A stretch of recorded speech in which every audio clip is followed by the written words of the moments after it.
আমরা বছরের শ্রেষ্ঠ দশকে পদার্পণ করেছি। একটি দিন গত হয়েছে, আজ দ্বিতীয় দিনে আমরা। আমাদের পূর্বসূরীরা বছরের 3টি দশককে খুব বেশি গুরুত্ব দিতেন।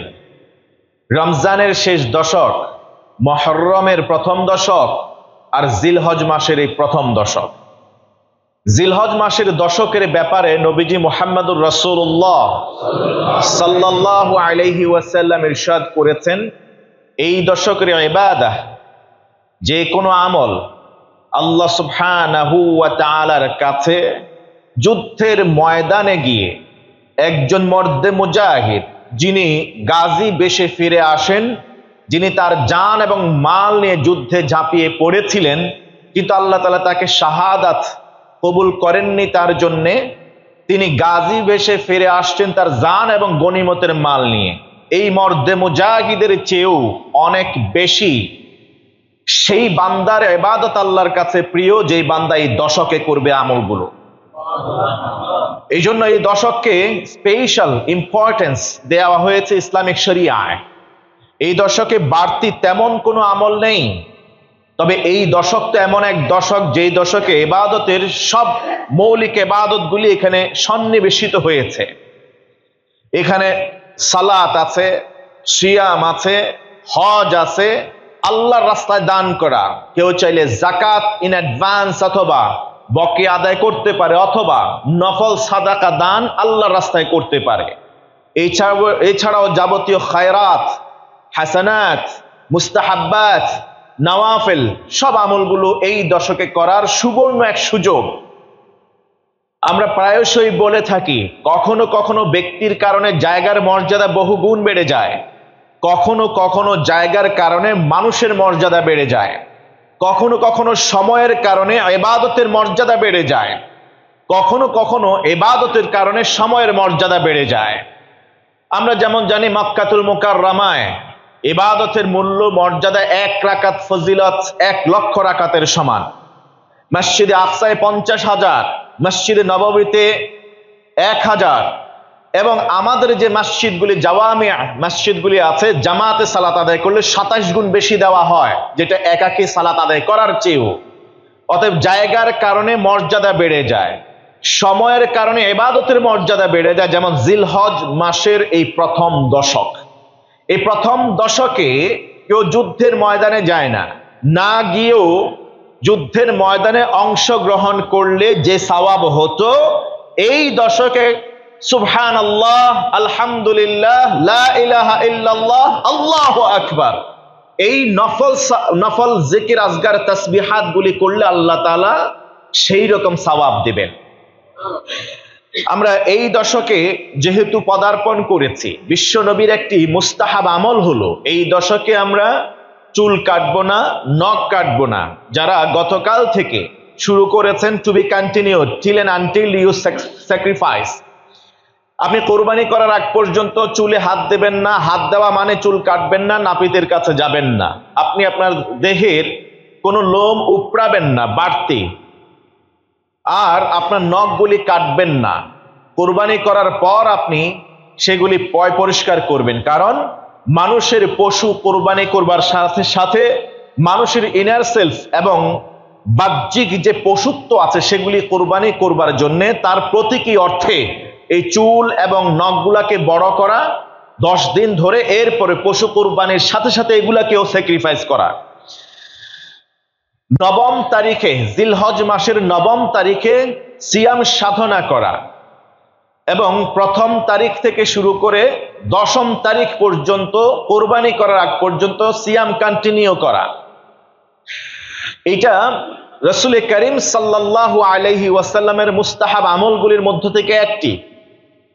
জিলহজ মাসের চাঁদ ওঠার পর থেকে 1ম দিবস থেকে 9ম দিবস পর্যন্ত টানা রোজা রাখা, এবং কোরবানির দিন কোরবানির পশু জবাই করে তারপর সেই জবাইকৃত পশুর গোশত রান্না করে সেটা দিয়ে প্রথম আপনার খাবার গ্রহণ করা হলো মুস্তাহাব।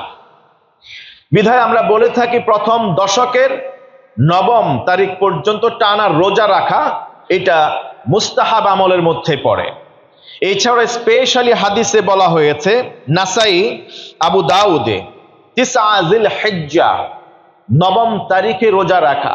নবম তারিখ, তিসআ আনি আত-তাসিআ মিন যিল হিজ্জা, এই মাসের নবম তারিখে সিয়াম সাধনা করা। আর বাড়তি খাস হলো আরাফার দিবসে রোজা রাখা। হাদিসের ওয়ার্ডিং দুই রকম, একটা হলো নবম তারিখ আর একটা হলো আরাফার দিবস। এই জন্য আমরা প্রায়শই বলে থাকি, এই নবম তারিখ কিংবা আরাফার দিবসে সিয়াম সাধনা করলে তার ফজিলত, আহতাসিবু আলাল্লাহ আন ইউকাফফিরা আস-সানাতাল্লাতী ক্বাবলাহু ওয়াস-সানাতাল্লাতী বা'দাহু, এক বছরের পূর্বের অ্যাডভান্স, এক বছরের পরের গুনাহ আল্লাহ তাআলা ক্ষমা করে দিবেন। এই জন্য যেহেতু প্রথম 9 দিন টানা রোজা রাখা মুস্তাহাব, আরাফার দিবস হোক কিংবা জিলহজ মাসের নবম তারিখ হোক, এই দশকের মধ্যেই পড়ে বিধায় আমরা পারতপক্ষে 9 দিন টানা রোজা রাখবো। যদি না পারি অন্তত জিলহজ মাসের নবম তারিখ রোজা রাখবো, যদি না পারি অন্তত আরাফার দিবসের সাথে কেউ মিল রেখে করতে চাইলেও সেটা করতে পারবো। তবে আমার কাছে উত্তম মনে হয় অষ্টম এবং নবম এই 2 দিন টানা রোজা রাখলে এই দুটি হাদিসের উপরে আমল করা হবে, যেহেতু দুটি হাদিসে বিশুদ্ধ।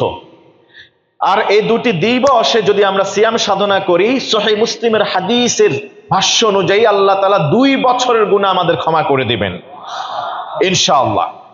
5 ওয়াক্ত সালাত জামাত সহকারে আদায় করার পাশাপাশি কিছু নফল সালাত আদায় করবার আমরা চেষ্টা করব। দিনে এবং রাতে ফরজ সালাতের পাশাপাশি আরো 10 থেকে 12 রাকাত সুন্নাহ নামাজ আমাদের আছে। ফজরের পরে, ফজরের আগে 2 রাকাত, জোহরের আগে 4 রাকাত, পরে 2 রাকাত, মাগরিবের পরে 2 রাকাত, ইশা এর পরে 2 রাকাত, কিংবা জোহরের আগে 4 রাকাতের পরিবর্তে 2 রাকাত। যদি এই রাকাত সংখ্যা আমরা যোগ করি, হয় 10 রাকাত হবে নতুবা 12 রাকাত হবে। বিশ্বনবী জনাবে মুহাম্মদুর রাসূলুল্লাহ সাল্লাল্লাহু আলাইহি ওয়াসাল্লাম ইরশাদ করেছেন, কোন বান্দা যদি ফরজ সালাতের পাশাপাশি এই 10 রাকাত কিংবা 12 রাকাত সালাতের গ্যারান্টি দেয়, আল্লাহ তাআলা এর বিনিময়ে জান্নাত তার জন্য গ্যারান্টি দেন। এখানে নবীজি সাল্লাল্লাহু আলাইহি ওয়াসাল্লাম বলেন নাই সারা জীবন পড়তে হবে, আমৃত্যু পড়তে হবে। যেহেতু এখানে সময়ের বিষয়টা নির্ধারিত না, সেহেতু আমরা নিয়ত করে অন্তত পক্ষে এই দশকে নফল সালাত, সুন্নাহ সালাতের প্রতি মনোনিবেশ করি। আশা করা যায় আমরা এই দিবসগুলি এবং অন্যান্য সময়ও যদি মুআযাবাত হিসেবে আমলে নিয়ে আসি, তাহলে আমাদের জন্য আল্লাহ তাআলা জান্নাত বরাদ্দ করে দিবেন। এছাড়াও নফল সালাতের কথা আমরা বলি। ফরজ সালাত হলো অব্লিগেটরি ইবাদা, we are bound to do, to abide by the commandments of Allah subhanahu wa ta'ala, আল্লাহর নির্দেশনা মানা এটা আমাদের জন্য আবশ্যক। এই জন্য আমরা ফরজ সালাতগুলি আদায় করি। কিন্তু কিছু নফল সালাত আছে যে সালাতের মাধ্যমে আমরা মহান রবের একেবারে কাছাকাছি পৌঁছতে পারি। হাদিস ইমাম বুখারী তার সহিহ ইমাম বুখারী তিনি নকল করেছেন, এই হাদিস সহিহ সনদে উদ্ধৃত হয়েছে। হাদিসে কুদসি, ওয়ামা ইয়াজালু আবদি ইয়াতাকাররাবু ইলাইয়া বিন নওয়াফিল হাত্তা উহিব্বাহ, বান্দা নফল সালাত আদায় করতে করতে আমার কাছাকাছি চলে আসে, আমার নিকটে আসতে থাকে, এক পর্যায়ে আমি আল্লাহ তাআলা বান্দাকে ভালোবেসে ফেলি। কেউ যদি আল্লাহর ভালোবাসা পেতে চায়, আল্লাহ যেমনি ভাবে নবী মুহাম্মদুর রাসূলুল্লাহ সাল্লাল্লাহু আলাইহি ওয়াসাল্লামকে ভালোবেসেছিলেন, আমরা যদি সেই আল্লাহর ভালোবাসা পেতে চাই, নফল সালাত আদায়ের প্রতি আরো বেশি গুরুত্ব দিতে হবে। নফল সালাত আদায় করলে আমরা আল্লাহর কাছাকাছি পৌঁছতে পারবো, এমন কাছাকাছি পৌঁছবে আল্লাহ এক পর্যায়ে আমাদেরকে ভালোবেসে ফেলবেন। নফল সালাতের স্প্যান অফ টাইম কি? ফজরের 2 রাকাত সালাত আদায় করে সূর্য উদিত হবার পর পর্যন্ত অপেক্ষা করতে হবে প্রায় 13 থেকে 15 মিনিট, একেবারে ইহতিয়াতান সর্বোচ্চ 20 মিনিট। এরপর থেকে জোহর এর সময় হওয়ার আগ পর্যন্ত নফল সালাত আদায় করার সময়, জোহরের সালাত আদায় করার পর থেকে আসরের সালাত আদায় করার পর সময় পর্যন্ত, আসর থেকে মাগরিবের আগ পর্যন্ত, মাগরিবের সময় হওয়ার প্রায় 10 থেকে 15 মিনিট আগ পর্যন্ত আপনি আদায় করতে পারেন। মাগরিবের সালাত আদায় করার পর এশা সালাতের আগ পর্যন্ত, এশা সালাত আদায় করার পর একেবারে আপনার সুবহে সাদিকের আগ পর্যন্ত, কিংবা ফজর সালাত আদায় আগ পর্যন্ত, এই সময়গুলো আপনি বেছে নেবেন। যে কোনো একটা সময় আপনার কাছে সহজ মনে হয় সেই সময় আপনি নফল সালাত আদায় করবেন 2 রাকাত করে।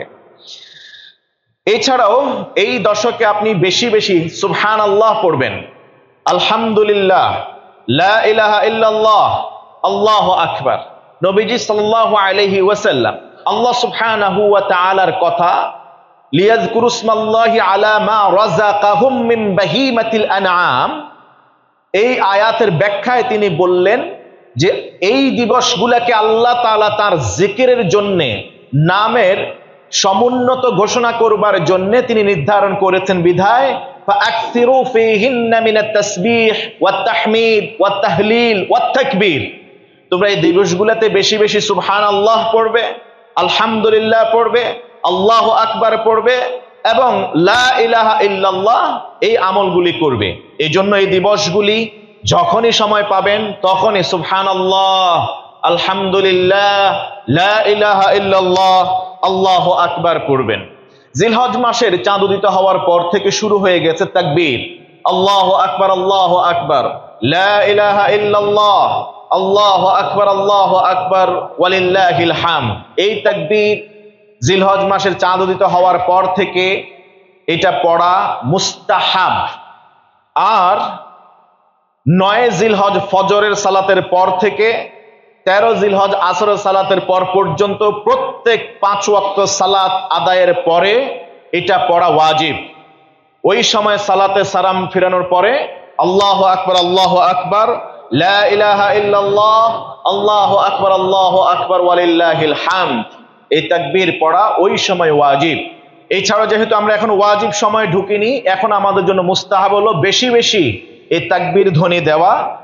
আব্দুল্লাহ ইবনে ওমর, আবু হুরায়রা রাদিয়াল্লাহু তাআলা আনহুমার মতো সাহাবীরা, বড় বড় সাহাবীরা একসাথ হতেন, যেখানে মানুষ দেখতেন সেখানে যেতেন, বাজারে যেতেন, হাটে যেতেন, মাঠে যেতেন, যেখানে যেতেন, রাস্তায় চলাফেরা করবার সময় সমস্বরে উচ্চ আওয়াজে তারা পড়তেন এই তাকবীর, আল্লাহু আকবার, আল্লাহু আকবার, লা ইলাহা ইল্লাল্লাহ, আল্লাহু আকবার, আল্লাহু আকবার, ওয়ালিল্লাহিল হামদ। সর্বশেষ মুস্তাহাব আমল, এই দশকে আপনারা প্রতিদিন কিছু না কিছু আল্লাহর রাস্তায় দান করার চেষ্টা করবেন। রমজান মাসে আমরা শেষ দশকে একটি রাতকে পাওয়ার জন্য প্রতি রাতেই কিছু না কিছু দান করেছি, যাতে করে সেই রাতটা মিস হয়ে না যায়। তো মজার বিষয় হলো রমজান মাসের রাত কিন্তু একটা, রমজান মাসে ফজিলতপূর্ণ রাত একটা, যেই রাতের মর্যাদা খায়রুম মিন আলফি শাহর, 1000 মাসের চেয়ে উত্তম। কিন্তু এই দশকে রাত রয়ে গেছে আপনার জন্য 10টা, এই দশকে দিবস রয়েছে 10টা, যে 10টার মর্যাদা মুজাহিদ, একজন গাজীর যুদ্ধের ময়দানে অংশগ্রহণ করার চেয়েও শ্রেষ্ঠ। অতএব এই দিবসগুলোতে প্রতি সময় আপনি যে ব্যয় করবেন সেই ব্যয়ের মর্যাদা যুদ্ধের ময়দানে মর্দে মুজাহিদরা অংশগ্রহণ করবার জন্য যে আর্থিক সহযোগিতা করা দরকার, সেই সহযোগিতার চেয়েও এই দশকে দান আল্লাহ তাআলার কাছে অনেক বেশি প্রিয়। অতএব এই দশক যেন দিবস কিংবা রাতে আপনি ফিক্স আপ করে নেবেন, অন্তত পক্ষে আপনি কিছু না কিছু দান করবেন। ফর এক্সাম্পল, আপনি 10 দিনের জন্য বাজেট রাখলেন 10,000 টাকা, কথার কথা, আপনি প্রতিদিন 1000 টাকা করে ব্যয় করেন, একসাথে 10,000 টাকা দেওয়ার দরকার নাই। প্রতিদিন কিছু কিছু দিন 1000 টাকা হলে প্রতিদিন 100 টাকা করে আপনি ব্যয় করুন আল্লাহর রাস্তায়। এতে করে প্রতিদিন আপনার দান করার সওয়াব আল্লাহ তাআলার দরবারে পৌঁছাবে, আপনাকে আল্লাহ তাআলা সেই সওয়াব দিবেন। রব্বে করিমের প্রিয় হাবিব বলেছেন, আমল যেটা যদি কম হয় আর এটা যদি আদওয়ামুহা হয়, অর্থাৎ রেগুলার করে, সেটার মর্যাদা আল্লাহর কাছে বেশি। হঠাৎ করে আপনি বড় একটা বরাদ্দ দিয়ে দিলেন, এই দানের চেয়ে ওই বরাদ্দ সেটা ছোট হোক কিংবা কম হোক, এটা রেগুলার মেনটেন করা, এটা আল্লাহর কাছে বেশি প্রিয়। এই জন্য এই দশকে আপনারা বেশি বেশি করে দান করার চেষ্টা করবেন, অন্তত রেগুলারলি। আল্লাহ সুবহানাহু ওয়া তাআলা আমাদের তৌফিক দান করুন। এই দশকের শেষ দিবস 10ই জিলহজ, এই জিলহজ 10ই জিলহজ এটা হলো কোরবানির দিন, ঈদুল আজহার দিন। এটা হলো মুসলিম উম্মার একটা শিয়ার, একটা নিদর্শন, আল্লাহ তাআলার একটা নিদর্শন। ওয়ামান ইউআযযিম শাআইরাল্লাহি ফাইন্নাহা মিন তাকওয়াল কুলুব, যে আল্লাহর এই নিদর্শনগুলি, আল্লাহ তাআলার এই শিআরগুলিকে তাজিম করে, সম্মান দেখায়, এটা হলো তাকওয়ার বহিঃপ্রকাশ। কুরবানির সাথে তাকওয়া শব্দটি ওতপ্রোতভাবে জড়িত, হজের সাথে তাকওয়া শব্দটি ওতপ্রোতভাবে জড়িত, সিয়ামের সাথে তাকওয়া এই শব্দটি ওতপ্রোতভাবে জড়িত। আপনারা জানেন আল্লাহ তাআলা মহাগ্রন্থ আল কোরআনে তিনি বলেছেন, ইয়া আইয়ুহাল্লাযিনা আমানু কুতিবা আলাইকুমুস সিয়াম কামা কুতিবা আলাল্লাযিনা মিন ক্বাবলিকুম লাআল্লাকুম তাত্তাকুন। তাকওয়া, আপনারা জানেন কুরবানি শুরু হয়েছে, লিকুল্লি উম্মাতিন জাআলনা মানসাকা লিয়াযকুরু ইসমাল্লাহি আলা মা রাযাকাহুম মিন বাহিমাতিল আনআম। এই আয়াত বলছে যে সব নবীর, সব রাসূলের উম্মতদের জন্য কুরবানির বিধান ছিল। আদম আলাইহিস সালামের সন্তান তারাও কুরবানির নজরানা পেশ করেছিলেন। যখন কাবিলের কোরবানি কবুল হলো না, হাবিল তখন বিনয়ের সাথে তিনি বলেছিলেন, ইন্নামা ইয়াতাকাব্বালুল্লাহু মিনাল মুত্তাকিন, ইন্নামা ইয়াতাকাব্বালুল্লাহু মিনাল মুত্তাকিন। আল্লাহ তাআলা মুত্তাকিদের কাছ থেকে কোরবানি কবুল করে থাকেন, যাদের তাকওয়া নাই তাদের কোরবানি আল্লাহ কবুল করেন না। এছাড়াও রব্বে কারীম বলেছেন, লা ইয়ানালাল্লাহা লুহুমুহা ওয়ালা দিমাউহা ওয়ালাকিন ইয়ানালুহুত তাকওয়া মিনকুম। আল্লাহর কাছে কোরবানির পশুর জবাইকৃত রক্ত কিংবা গোশত পৌঁছায় না, তার কাছে পৌঁছায় আমাদের তাকওয়া। অতএব কোরবানির সাথে তাকওয়া ওতপ্রোতভাবে জড়িত। অতএব আমাদের তাকওয়ার প্রতি একটু নজর দিতে হবে। আমি যে কোরবানি করতে যাব, এই কোরবানিটা হলো একটা পশুকে আমি স্যাক্রিফাইস করব, বিনিময়ে আমার যাবে কিছু অর্থ। আই রিপিট, আমি একটা পশু কোরবানি করব আর বিনিময়ে কিছু অর্থ ব্যয় করব, অর্থাৎ অর্থ ব্যয় করে একটা পশু কিনব, আর সেই পশুর রক্ত গোশত আল্লাহর কাছে পৌঁছায় না, ওই সবটুকুন আমার জন্য আল্লাহ তাআলা বৈধ করেছেন। আমার এই গোশত আমি চাইলে সারা বছর ধরে প্রিজার্ভ করে আমি খেতে পারি, তবে উত্তম মুস্তাহাব হলো 3 ভাগ করে 1 ভাগ আল্লাহ রাস্তায় দিয়ে দেওয়া, 1 ভাগ আত্মীয় স্বজনকে দেওয়া, ধনীদেরকে 1 ভাগ, গরিবদেরকে 1 ভাগ, ধনীদেরকে 1 ভাগ, নিজে খাওয়া মুস্তাহাব। আমি যদি এটা নাও করি, পুরো কোরবানির পশুর গোশত যদি নিজে এটাকে সংরক্ষণ করে বছর ব্যাপী আমি খাই, এটাও মুস্তাহাব, এটাও সমস্যা নাই, খাওয়া যায়, বৈধ। কিন্তু আমি যে কথাটা বোঝাতে চাই সেটা হলো, আমি কিছু অর্থ ব্যয় করব, বিনিময়ে একটা গরু বা পশু কিনবো, সেই গরু কিংবা খাসিটি আল্লাহর ওয়াস্তে আমি কোরবানি করব, রক্ত প্রবাহিত করব। সেই গোশত কিংবা রক্ত আল্লাহ নেন না। আগের যুগে যেমনি ভাবে আগুন এসে ভস্মীভূত করে ফেলতো, কোরবানি দাতা ওই পশু কিংবা কোরবানির নজরানা যেটা পেশ করেছে সেই পণ্য আর পেত না। কিন্তু এখন পুরোটাই আমি কিন্তু ইউজ আপ করে থাকি। বিনিময়ে আমার জন্য যেটা মিলবে, গোশত খাওয়া প্লাস হলো আল্লাহর তাকওয়া উপার্জন করা। আমি মুত্তাকি হতে পারি। এখন গোশত খাওয়ার নিয়ত যদি আমি করি, তাহলে আর তাকওয়া থাকলো না। গোশত খাওয়া হবেই নিয়ত না করলেও, কিন্তু তাকওয়া অর্জন হবে। আমি যদি তাকওয়া অর্জন করার পাশাপাশি গোশত খাওয়ার নিয়ত করি, যে গোশত খাওয়ার নিয়তে আমি পশু কিনছি, তাহলে আমার তাকওয়া তো হবেই না, কোরবানিও কবুল হবে না। এটা এমন একটা প্যাকেজ, আপনি কিছু অর্থ ব্যয় করলেন, পশু কিনলেন, জবাই করলেন, শুধুমাত্র নিয়তের বিশুদ্ধতার কারণে আপনার তাকওয়া অর্জিত হয়ে গেল, আর কিছু না, আপনি মুত্তাকি হয়ে গেলেন। এটার জন্য বাড়তি কোনো কাজ করা লাগবে না। এবার যেই বিষয়কে পুঁজি করে আপনি তাকওয়া অর্জন করলেন বা মুত্তাকি হলেন, ওই বিষয়টা আপনি বছরব্যাপী খান। কিন্তু আমাদের সমস্যা হলো, আমরা শুরুতেই নিয়ত করি বড় পশু কিনতে হবে, গোশত বেশি হবে, বেশি করে খেতে পারবো, বছরব্যাপী খেতে পারবো, দ্যাটস ইট।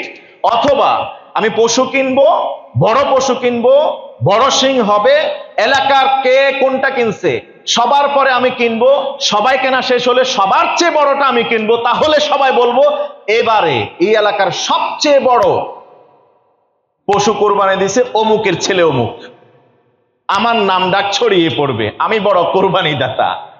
আপনার তো সবই গেল, টাকাও গেল, পয়সাও গেল, ফাঁকে যে গোশত খাইলে সওয়াব হতো, কোরবানির পশুর গোশত খাইলে যে সওয়াব হতো, সেই সওয়াব থেকে আপনি মাহরুম হয়ে গেলেন। কোরবানি আসছে সামনে, নিয়তটাকে বিশুদ্ধ করা। নবীজি সাল্লাল্লাহু আলাইহি ওয়াসাল্লাম বিধান করে দিয়েছেন, মান কানা লাহু সাআহ ওয়া লাম ইউদাহি ফালা ইয়াকরাবান্না মুসাল্লানা। যার সামর্থ্য আছে কোরবানি করার, অথচ কোরবানি করা থেকে বিরত থাকলো, সে যেন ঈদুল আজহার দিনে আমার ঈদগাহে না আসে। ওই নামাজের কোনো দরকার নাই, ও আল্লাহর কাছ থেকে টাকা ব্যয় না করে আল্লাহর কাছ থেকে দোয়া দিয়ে সবকিছু চেয়ে নেবে, এটা কোশ্চিন কালেও হবে না। ও সামর্থ্য থাকে সত্ত্বেও যখন কোরবানি করলো না, ঈদগাহে আসার দরকার নেই। ঈদগাহে মানুষ কেন যায়? 2 রাকাত সালাত আদায় করবে, খুতবা শুনবে, আল্লাহ রাস্তায় দান করবে, এরপর আনুষ্ঠানিকতা শেষ করে সুন্দর করে 2 হাত তুলে রবের কাছে রোনা জারি করবে, নিজের সব চাওয়াগুলি আল্লাহ তাআলার কাছে দোয়া হিসেবে পেশ করবে, জীবনের সব গুনাহ আল্লাহ ক্ষমা করবেন, আল্লাহ তাআলা জান্নাত তার জন্য ওয়াজিব করে দিবেন। আল্লাহ তখন ঘোষণা করবেন, আমি তাদেরকে ক্ষমা করে দিয়েছি, ওয়া বাদদালতু সাইয়্যাতিকুম হাসানাত, আমি তোমাদের যত গুনাহ আছে সব সওয়াব দিয়ে পরিবর্তন করে দিলাম। তো কোরবানির ঈদের নামাজেও তাদের আসার অনুমতি আল্লাহ রাসূল সাল্লাল্লাহু আলাইহি ওয়াসাল্লাম দেন নাই। এই জন্য আমরা বলবো, আপনার কোরবানির জন্য একটাই মাত্র টার্গেট, শুরুতেই যেটা বলবো, কোরবানি কবুল হবার জন্য সেটা হলো নিয়তের বিশুদ্ধতা। নিয়তের বিশুদ্ধতা। কোরবানির পশু কবুল হবার জন্যে, তাকওয়ার লেভেলে উপনীত হবার জন্যে, আপনি মুত্তাকি হবার জন্যে, সহজে যদি মুত্তাকি হতে চান, মেয়ার একটা ফিউর একটা নিয়ত করুন। একেবারে কোন ধরনের সংশয় মুক্ত, ঝামেলা মুক্ত একটা নিয়ত করুন, যে নিয়তে শুধুই থাকবে, রব আমাকে বলেছেন, ইন্না সলাতি ওয়া নুসুকি ওয়া মাহইয়ায়া ওয়া মামাতি লিল্লাহি রাব্বিল আলামিন। আমার এই কুরবানি হবে কার জন্য? শুধু আমি আল্লাহর জন্য দেব। এই জন্য আমি বেশি গোশত খাওয়ার নিয়তে শরীকানায় নয়, যে অর্থ আমার আছে, সামর্থ্য আছে, এটা দিয়ে যদি আমি একটা বকরি পারি, বকরিটা দিয়ে আমি কোরবানি দিব। কারণ আমি এই কোরবানি মানুষকে দেখানোর জন্য নয়, কার স্বার্থে দিচ্ছি? আল্লাহর জন্য। আল্লাহর জন্য আমি এটা স্যাক্রিফাইস করছি। আমি মুত্তাকি হব। এই জন্য মুত্তাকি হতে যখন আল্লাহ সহজ পন্থা বাতলায় দিলেন, একটা কি বলা হয়, বকরি দিয়ে আপনি করতে পারেন, মুত্তাকি হতে পারেন, সেই জন্য আপনার উটের দরকার কি? উটে 7 শ্রেণীতে ভাগ দেওয়ার দরকার কি আপনার? যদিও সেটা বৈধ, নিষিদ্ধ না। আপনি বৈধ একসাথে উট কিংবা গরুতে কিংবা মহিষে আপনি 7 ভাগে দিতে পারেন, বৈধ। কিন্তু ওই 7 ভাগের 7 ভাগ যে আপনার মতো মুত্তাকি, নিয়তে বিশুদ্ধতা আছে, ইনকাম হালাল আছে, এটা আপনি জানেন কিভাবে? এই জন্য বাদায়ে সানায় ফিকহের মাসালা গ্রন্থগুলোতে বলা হয়েছে, যে সব পশুতে শরীকানা কোরবানি দেওয়া হয়, কোনো একজনের নিয়ত যদি শুধু গোশত খাওয়া হয়, কোনো একজনের ইনকাম যদি হারাম হয়ে থাকে, কোনো একজনের নিয়ত যদি অশুদ্ধ হয়ে থাকে, এই 7 জনের সবার কোরবানি বাতিল হয়ে যাবে। যদি সবার নিয়ত বিশুদ্ধ হয়, গোশত খাওয়ার টার্গেট না হয়, তাকওয়া অর্জন, আল্লাহ সন্তুষ্টি উপলক্ষ হয়, তাহলে সবার কোরবানি শরীকানায় বৈধ। উত্তম হলো একাকী দেওয়া। আপনি বিশ্ব নবী সাল্লাল্লাহু আলাইহি ওয়াসাল্লামের লাইফ সাইকেলটা স্টাডি করে দেখেন। তিনি তো মদিনায় যাওয়ার পর 10 বছর হায়াত পেয়েছিলেন, 10 বছর তিনি কোরবানি করেছিলেন। প্রত্যেক বছরে তিনি 2টা করে দুম্বা কিনতেন, যেটা খাসি কিংবা কি বলা হয়, বকরির ওই ক্যাটাগরির। আপনারা জানেন পশুর ক্যাটাগরি 3টা, একটা হলো উট, 2 নম্বর গরু মহিষ, 3 নম্বর হলো খাসি ভেড়া দুম্বা। তো নবীজি সাল্লাল্লাহু আলাইহি ওয়াসাল্লাম 10 বছর তিনি হায়াত পেয়েছেন। ইভেন তিনি আকিকা করেছেন নিজের হাসান হোসেইনের। সব সময় তিনি যেটা করেছেন সেটা হলো তিনি দুম্বা দিয়ে কুরবানি করেছেন। এবং তিনি দুম্বা কিংবা ভেড়া অথবা এই পশুগুলি, কোরবানির উপযুক্ত পশুগুলি, গৃহপালিত পশুগুলির ক্যাটাগরি তিনি বলে দিলেন, পাশাপাশি বয়সের ব্যাপারে তিনি বললেন, এবং এগুলি দেখতে কেমন হবে, কোন ধরনের পশু কোরবানির জন্য অনেক বেশি উত্তম, সেটাও তিনি বলে দিলেন। কখনো তিনি মৌখিকভাবে বলেছেন, কখনো তিনি বাহ্যিকভাবে প্র্যাকটিক্যালি আমল করে শিখিয়ে দিয়ে গেছেন। যেমন নবীজি সাল্লাল্লাহু আলাইহি ওয়াসাল্লাম কোরবানির সময় আসলেই তিনি দুটা দুম্বা কিনতেন, আজিমাইন, সামিনাইন, আকরানাইন, আমলাহাইন, মাজুআইন। একই হাদিসে বলা হয়েছে পশু কিনতেন 5টি গুণ দেখে, 5টি গুণ দেখে তিনি পশু কিনতেন। এটা হলো আজিমাইন, সামর্থ্যের মধ্যে সবচেয়ে সেরাটা। তার সামর্থ্য আছে কথার কথা, 1 লাখ টাকা। উনি 1 লাখ টাকার মধ্যে ওই বাজারে দরদাম করে সবচেয়ে ভালোটা কিনতেন। আর আমাদের এখন হয়ে গেছে বাজারে আমরা যাই না, অনলাইনে ওজন করে নিয়ে আসি। নিষিদ্ধ না, আই রিপিট, এটা নিষিদ্ধ না, বৈধ, কিন্তু উত্তম মুস্তাহাব হলো বাজারে গিয়ে বিশ্বনবী যেভাবে কিনেছেন সেভাবে কিনে নিয়ে আসা। আপনার কোরবানির পশু দরদাম করা এটাও ইবাদত, এটাকে হাঁটায় দেখা এটাও ইবাদত, এটা দাঁত হয়েছে কি হয় নাই, পড়ছে কি পড়ে নাই দেখা এটাও ইবাদত। কোরবানি পশু এটা একটা ইবাদত, কেনাটাও ইবাদত। আপনি ঘরে বসে অনলাইনে অর্ডার দিয়ে দিলেন, এটা বাসায় দিয়ে গেল, পরবর্তীতে হয়তো কোনো ঝামেলা হলো, ওজনে হেরফের হলো আসতে যাইতে, অথবা যখন অর্ডার দিলেন তখন পাইলেন 5 দিন পরে, তখন ওজন একটু কমে গেল, কিংবা গোশত কম হলো, অথবা কোনো জায়গায় খুঁত রয়ে গেল, তখন আপনি কি করবেন? হয় ঝগড়ার পথ হবে, অথবা আপনার মন অতুষ্টি থাকবে। এগুলি সবই হলো দূরত্ব তৈরি এবং ইবাদত নষ্ট হওয়ার অন্যতম উৎস। আপনারা জানেন দ্বন্দ্ব থাকলে, হিংসা থাকলে আল্লাহ তাআলা ইবাদত কবুল করেন না। আপনার হয়তো বিক্রেতার উপরে মন খারাপ হতে পারে, মেজাজ খারাপ হতে পারে, আপনি হয়তো তার সাথে ঝগড়া বিবাদ করলেন, অথবা তার উপর মনক্ষুণ্ণ হলেন, একটা বিদ্বেষ তার জন্য আপনি পোষণ করে রাখলেন যে না, ও আমাকে ঠকাইছে, কিন্তু কিছুই আপনি করতে পারছেন না। এই অবস্থায় যাবেন কেন?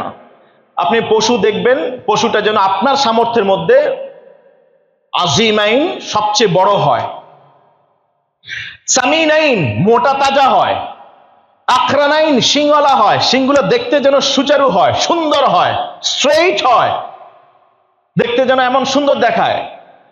আমলাহাইন দোরা কাটা যেন থাকে, একই কালারে না হয়ে মিক্সচার যেন থাকে। নবীজি প্রায়শই সাদা কালো মিক্সচার, লাল কালো মিক্সচার এইরকম গুলি চামড়া দেখে তিনি কিনতেন।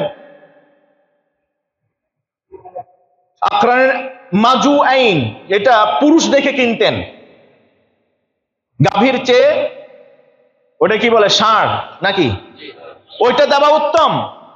উত্তম অনুত্তমের প্রশ্নে মাজুআইন খাসি দেখে কিনতেন। খাসি মানে হলো কি, পুরুষ শ্রেণী, ওটা দেখে কিনতেন। এই জন্য পশু কেনার ক্ষেত্রেও এখন যেহেতু পশু কেনার সময় চলছে, এই বিষয়গুলি মাথায় রাখবেন। কোরবানি কবুল হওয়ার জন্য, শুধু কোরবানি নয়, যে কোনো ইবাদত কবুল হওয়ার জন্য মৌলিক 2টি শর্ত,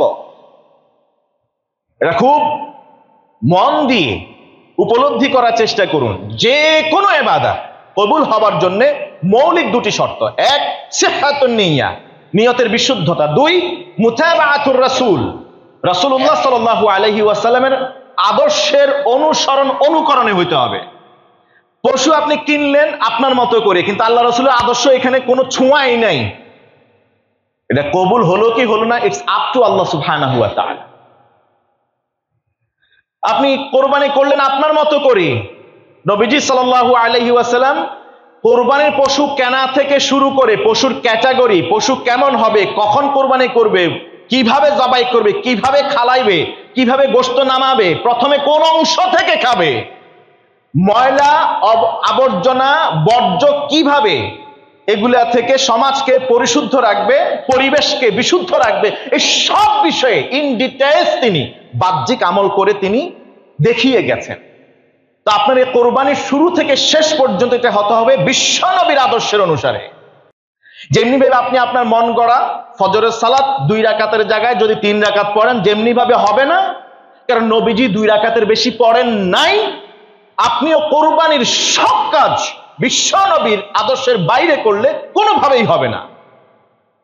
আপনি যদি কোরবানির দিন আর তর সয় না, ঈদগাহে তো আসেনি নাই, এখনো নামাজ শুরুই হয় নাই, নামাজ বা আনুষ্ঠানিকতা শেষ হওয়ার আগে আপনি করলেন কি, আপনার এই মহল্লা, এই মসজিদের চত্বরে, এই মহল্লায় যারা বাসিন্দা করলেন কি, পাশের বাসিন্দা এলাকা থেকে কোন এক হুজুর আসছে কোরবানি করার জন্য, পাশে করতে করতে এখান পর্যন্ত চলে আসছে, আপনি চিন্তা করলেন, এই তো সুযোগ, সবার আগে খাবো, অথচ মসজিদে নামাজ এখনো শেষ হয় নাই, আপনি কোরবানি জবাই করে দিলেন, আপনার কোরবানিই হবে না। কারণ বিশ্ব নবী সাল্লাল্লাহু আলাইহি ওয়াসাল্লাম বলেন, ইন্না আউওয়ালা মা নাবদাউ ফি ইয়াউমিনা হাদা আন নুসাল্লি, আজকের দিনে ঈদুল আজহার দিনে সর্বপ্রথম আমরা যে কাজ দিয়ে শুরু করব সেটা হলো নামাজ। সেটা হলো না কোরবানি, না না না কোরবানি।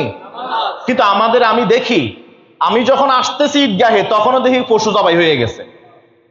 এই এলাকার কথা বলছি, এই এলাকার।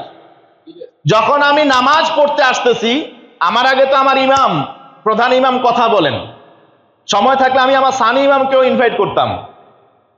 তো যেহেতু ঈদের দিনে অনেক কাজ আছে, তাই প্রথম আমি আসতে একটু ইচ্ছে করে দেরি করে আসি, আমার প্রথম ইমাম কিছু কথা বলবেন, তখন আমি আসি, হাতে আধা ঘন্টা সময় হাতে রেখে আসি। আসতেও দেখি কোরবানির পশু জবাই হয়ে গেছে। তার মানে হলো উনার উদ্দেশ্য হলো গোশত খাওয়া। আর আল্লাহ রাসূল সাল্লাল্লাহু আলাইহি ওয়াসাল্লাম বলছেন, হাদিস সহিহ বুখারীর 5545তম হাদিস, আজকের দিবসে আমরা শুরু করব পশু জবাই দিয়ে। কারণ আজকে তো সবচেয়ে বড় কাজ হলো পশু জবাই করা। সর্বপ্রথম হলো নামাজ, নামাজের আনুষ্ঠানিকতা শেষ করে আমরা ফিরে যাব, তারপরে আমরা কোরবানি করব। সুবহানাল্লাহ। অতএব নবীজির আদর্শের অনুসরণের হতে হবে। নবীজি সাল্লাল্লাহু আলাইহি ওয়াসাল্লাম বললেন, মান সাল্লা সালাতানা ওয়া নাসাকা নুসুকানা ফাকাদ আসাবা নুসুক, যে ব্যক্তি আমাদের মতো করে ঈদের দিনে আগে নামাজ পড়লো, এরপরে কোরবানি করলো, আসলে সে কোরবানি আদায় করলো। যে আগে কোরবানি করলো, সালাত আদায়ের পূর্বে কোরবানি করে ফেললো, সে সাধারণ পশু জবাই করলো আর তার গোশত খাইলো, এটা কোরবানি হইল না, বিশ্বনবীর হাদিস। এজন্য সব আমল আল্লাহ রাসূল সাল্লাল্লাহু আলাইহি ওয়াসাল্লামের আদর্শের অনুকরণে হওয়া চাই। তৃতীয় যে শর্ত এই কোরবানি কবুল হওয়ার জন্য, সেটা হচ্ছে আন তাকুনা মিন বাহিমাতিল আনআম, পশু যেটা জবাই করব সেটা গৃহপালিত পশু হইতে হবে, গৃহপালিত পশু হওয়া লাগবে এবং প্রপার ওয়েতে কিনে আনতে হবে। চুরি করে নিয়ে আইসা কোরবানি করলে হবে না। ওই যে ট্রাক দিয়ে যাইতেছে, রাস্তায় দাঁড় করাইয়া কোরবানি তো করা লাগবে, পশু কেনার দরকার কি? এখানে তো ট্রাক যাবেই, এক রাতে পাহারা দেই, ট্রাক থেকে নামাইয়া সবচেয়ে ভালোটা নিয়ে পরের দিন জবাই করে দেব, কোরবানি হবে? এরকম হয়, পশু চুরি হয়ে যায়। এটা হবে না, কোরবানি কবুল হবে না। বরং চোরের দায়ে ইসলামিক স্টেট যদি থাকতো তাহলে ধৈর্য, বাকিটা আর কইলাম না। আর পশু, চতুর্থ যে শর্ত সেটা হলো পশু তার নির্ধারিত বয়সে পৌঁছতে হবে, ম্যাচিউরিটিতে যেতে হবে। সেই ক্ষেত্রে ম্যাচিউরিটি হলো উটের ক্ষেত্রে 5 বছর, গরু মহিষের ক্ষেত্রে 2 বছর, বাকি তৃতীয় ক্যাটাগরি ভেড়া, দুম্বা এবং বকরির ক্ষেত্রে 1 বছর। তবে বকরির ক্ষেত্রে হার হামেশা 1 বছরে হতে হবে। ভেড়া কিংবা দুম্বার ক্ষেত্রে নাদুস নুদুস দেখলে 6 মাস পর্যন্ত অ্যালাউড, 6 মাসের বড় হইতে হবে। পঞ্চম যে শর্ত সেটা হচ্ছে আসসালামাতু মিনা উয়ুব, যে কোনো ধরনের ত্রুটি থেকে মুক্ত থাকা ওই পশু। বিশ্বনবী সাল্লাল্লাহু আলাইহি ওয়াসাল্লাম স্পেশালি বলেছেন 4 ধরনের পশু দিয়ে কোরবানি করলে কোরবানি হবে না। সব ইমাম একমত, 4 ধরনের পশু দিয়ে কোরবানি করলে কোরবানি হবে না। সুনানে ইবনে মাজাহ 3144তম হাদিস, আরবাউন লা তুজজিহু ফিল আদাহি। রাসূলুল্লাহ সাল্লাল্লাহু আলাইহি ওয়াসাল্লাম বলেছেন 4 শ্রেণীর পশু কোরবানির জন্য বৈধ না। আল আওরাউল বাইয়িনু আওয়ারুহা, প্রথম দোষ পশুর, যে পশু দিয়ে কোরবানি হবে না, নবীজির ডিক্লেয়ার, সেটা হলো এমন অন্ধ যার অন্ধত্ব স্পষ্ট, 2টা চোখের 1টা চোখ নাই, 2টা চোখের 2টাই নাই, 2টা চোখে আছে, অন্ধ, হবে না। ওয়াল মারিদাতুল বাইয়িনু মারাদুহা, এমন রুগ্ন, অসুস্থ, রুগ্নতা সুস্পষ্ট, বোঝা যায় ও আসলে রোগা এবং এটা একটা আইব হিসেবে মানুষের নজরে আসে, এটা দিয়েও পশু কোরবানি হবে না।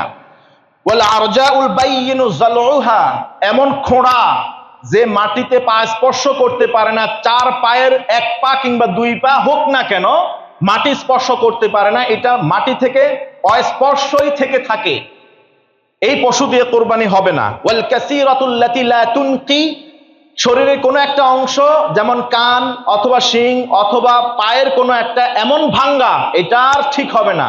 শিং ছিল, দুইটার একটা পুরোটাই নাই, এটা আর হবে না। দুইটার একটার অর্ধেকের চেয়ে বেশি হবে না।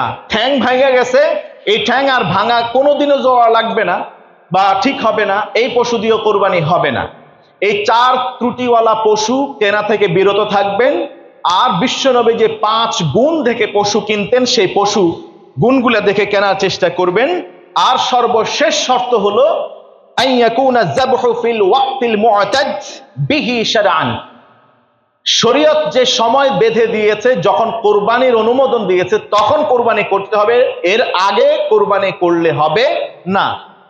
ঈদের দিনে ঈদের সালাত আদায় করার পর থেকে শুরু করে ঈদের 3য় দিন পর্যন্ত সুবহে সাদিক কি বলে সূর্যাস্ত পর্যন্ত আপনার কোরবানি করা বৈধ আছে। এই সময়ের মধ্যে আপনি কোরবানি করতে পারেন।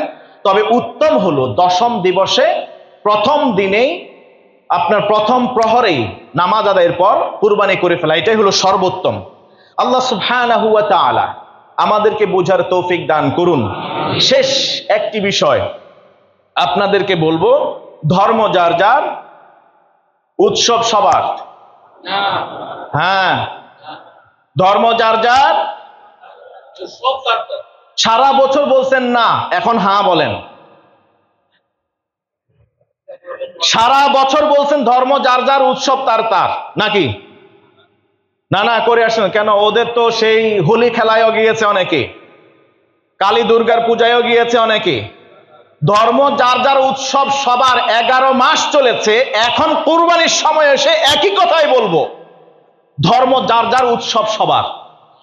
এবার আপনার অমুসলিম বন্ধুদেরকে ডাকেন, আসেন কোরবানি করেন, আমাদের মতো পশু কিনেন, কারণ ধর্ম যার যার, উৎসব সবার।